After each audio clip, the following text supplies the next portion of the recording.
Induction agents, VTNE review, and final exam review for pharmacology. One of our first induction agents is Alfaxin. That is the generic and non-proprietary name. Alfaxin is the brand name, trade name, and proprietary name. Is it controlled? Yes, this is a control Schedule 4 drug. How long is it shelf stable? It is shelf stable for 24 hours, although I have heard rumors that there is a more stable version that can last longer, similar to that of Propofol 28, but I have not seen it yet. So at this point, it does not have enough preservatives to be able to sustain longer than 24 hours, where we could potentially grow bacteria and introduce infection into our patient, which would be really, really bad. Does it control pain? No, there is no analgesic properties for Alfaxin. Guafenicin, also called GG, as you can see, horse on the label. What does it do? It is an expectorant, and it will also work as a muscle relaxant and allow us to intubate horses. The species that we use it for? Horses. What procedure does it make easier? And that's intubation. And what solution does it come in, and how many mg per mil is that? It comes to us in a 5% solution. And so 5% times 10 gives us 50 mg per milligram. Propofol, also called Propofol or Propofol 28. There are two different forms of Propofol. One we can use for 24 hours, one we can use for 28 days.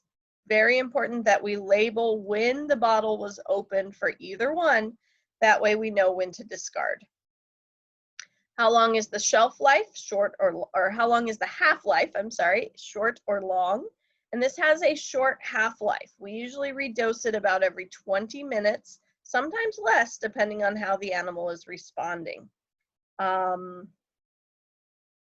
This will depend on what kind of procedure we're doing. Most of the time we are just using it to very briefly induce anesthesia, and then we will intubate the animal and maintain them on a gas anesthetic. Although this can be used as a constant rate infusion, a CRI, to maintain some level of anesthesia. What kind of drug is it? This is a hypnotic. And how quickly should we administer it? We typically will give about 25% of the calculated amount every 30 seconds. Basically, we're going to very slowly push it in, and we should be giving over 30 seconds about 25% of the drug to effect. We do not just bolus the whole amount to our patient because we can have issues with respiratory depression. And to effect means that we're going to give it until we get the desired response, not until we give the whole amount. Keep that in mind for our Propofol. Does it control pain? No, there is no analgesia involved with Propofol. Which body system does it depress? The respiratory system. And how long are the different forms shelf stable for? Propofol is shelf stable for 6 hours, although some practices will refrigerate and keep it and discard after 24 hours. Best practice, though, is 6 hours. Propofol 28 is shelf stable for 28 days. We need to make sure, as you can see on the label right there, record date of initial puncture. We should also record initials of who is doing this. And what color is it? Which route is it given? This is going to be a white drug. This is one of the very, very few white drugs that we are allowed to administer intravenously. Keep in mind with Propofol, we titrate to effect, meaning we drip in small amounts. Over 30 seconds, we give about 25% of that dose, and we stop when we get that desired effect. We can cap the syringe, and then we can re-administer more if we need to, but we do not bolus the entire amount due to respiratory depression. Next up is inhaled anesthetics. Our inhaled anesthetics include isoflurane or isoflow. The form that we purchase this in is in a liquid. And what form is effective for anesthesia? The liquid must turn into the gas. Basically, we need a precision vaporizer, meaning that we will put it at a percentage for a period of time, and then we can adjust the percentage, the concentration being given, as much as we need to. Does it provide analgesia? No, not enough for any of our surgical cases. Side effects, are there few or many? What organ systems? Cardiac, blood pressure, respiratory. This is depressed. This depresses all of these three systems. So it depresses the cardiac, it will lower the blood pressure, and it will depress the respiratory system as it is given over time. Now, if we give it in higher concentrations, this is dose dependent as well. You give more, you're going to have more cardiac depression, lower blood pressure, and a lower respiratory rate. How does it travel through the body? Which anatomy does it cross? It is a liquid turned into a gas by a vaporizer. The vaporizer will then combine with oxygen where it is inhaled. It goes to the lungs. It goes to the alveoli. The alveoli, those little grape clusters that have capillaries wrapped around them. And then it will go into the bloodstream. It will cross that barrier, go into the bloodstream, and then it travels to the brain. In order for this to work, our patient needs to breathe. In order for this to work, it needs to travel to the brain. If we have something stopping us anywhere along the way, it will not work and we will run into anesthetic complications.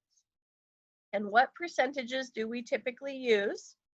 1.5 to 2.5 is usually considered maintenance for isoflurane. It will max out at 5%.